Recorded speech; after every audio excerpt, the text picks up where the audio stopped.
We are a province and a nation built by people from all over the planet, starting from 10,000 years ago, from when Christopher Columbus found North America. We are a diverse group of people. Our biggest issue is we don't have enough young people in Canada. We need more families, younger parents, younger families who want to have children here, want to make a better life and a better future and to contribute. New Canadians, new immigrants from every continent not only make up this province, but they make the difference.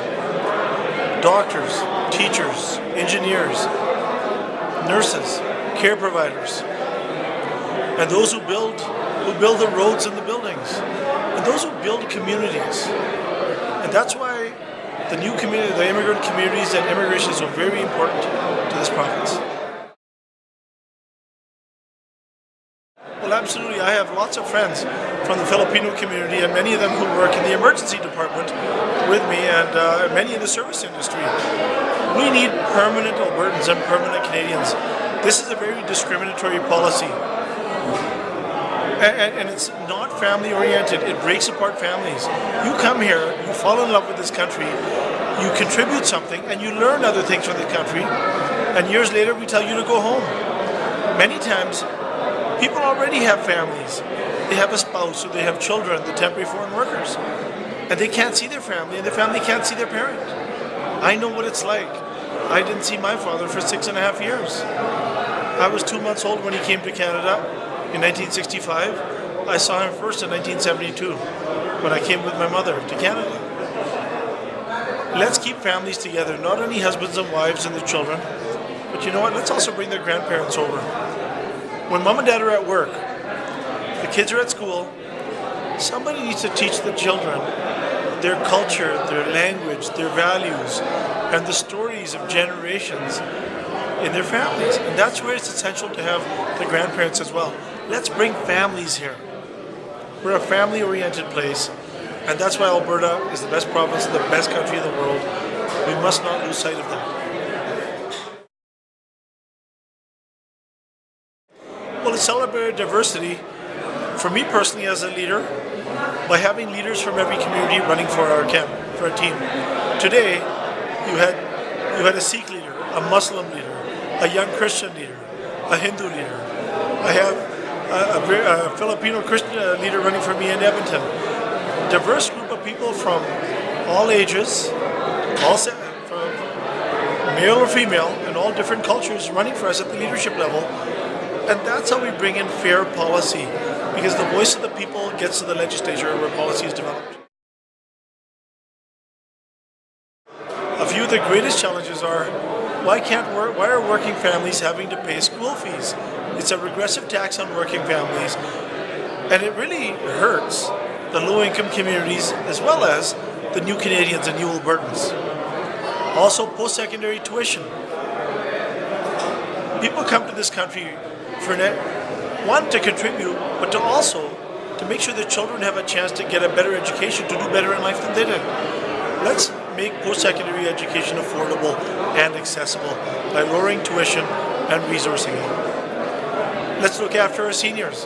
Good public health care. Elsewhere on the planet, access to living or dying is if you have money. Let's make sure healthcare is accessible to everyone, and it should not depend on the thickness of your wallet or your Visa card. We prefer it be based on your Alberta healthcare card. Become a Canadian citizen in Alberta. We will look after you if you get sick. Our policies aimed at families, at working families. What working families do is they work hard, they spend on the basic necessities of the family and for a little bit more for fun, and they balance the budget and save for the future so the kids may have a better chance. And that's how we should run our government.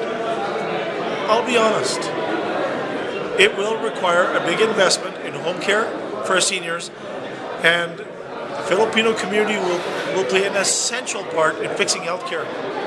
We had 1,900 Filipino RNs recruited to come to Alberta at the LPN level, and the government canceled that. They gave up their jobs to come to Canada, and the government canceled that. I spoke out against it, and I said, listen, you want to fix healthcare?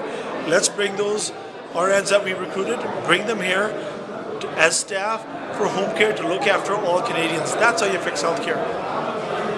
But to balance the budget for education, healthcare, caring for the seniors, it's going to require a lot of money. That's got wasteful government spending. Let's bring a lean, efficient government. We have to be honest, that's not enough. We must raise taxes on the top 10% of Albertans and on large corporations so they can bring in fair taxation.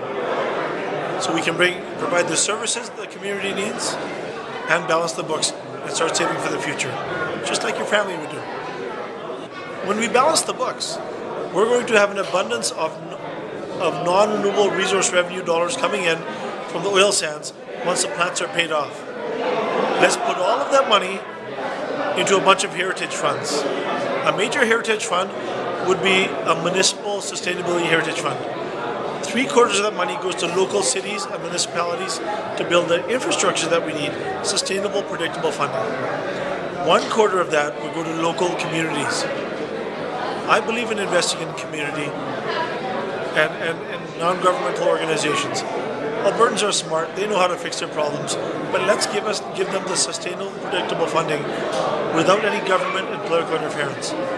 Let's have a post-secondary endowment fund, not only to lower tuition, but if you stay and work in Alberta, you've got an education and student loan here, you pay tax here, you're going to get 5% of your loan back every year you stay and work, or $1,000. Let's also build a municipal fund or a community fund for amateur sport, arts and culture and amateur sport.